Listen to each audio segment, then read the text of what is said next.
मी जसं म्हटलं की महाराष्ट्राच्या इतिहासामध्ये कदाचित अनेक जणांचं असं म्हणणं आहे, राजकीय विश्लेषकांचं म्हणणं आहे, ही खूप महत्त्वाची निवडणूक आहे. कारण महाराष्ट्रातली अभूतपूर्व अशी परिस्थिती आपण गेल्या 5 वर्षात बघितली आहे. तुमच्या दृष्टीने एकनाथ शिंदे मुख्यमंत्री म्हणून आणि एकनाथ शिंदे व्यक्ती म्हणून ही किती महत्त्वाची निवडणूक आहे? निवडणुका ह्या सगळ्या महत्त्वाच्याच असतात.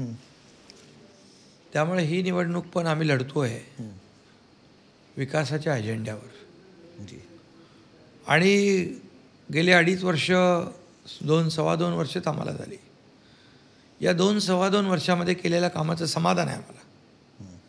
कारण 2.5 वर्षामध्ये जे महाविकास आघाडीचं सरकार होतं, हे सरकार फक्त स्टे देणारं सरकार होतं.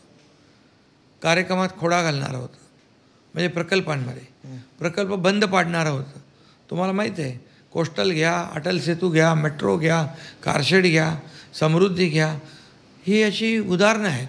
जलयुक्त शिवार योजना घ्या शेतकऱ्यांची, मराठवाडा वॉटर ग्रीड घ्या, सिंचनाचे प्रकल्प घ्या, सगळे प्रकल्प बंद पाडण्याचं एक त्यांनी पूर्ण एक काय म्हणू त्याला, म्हणजे विकास विरोधी सरकार आम्ही पाहिलं.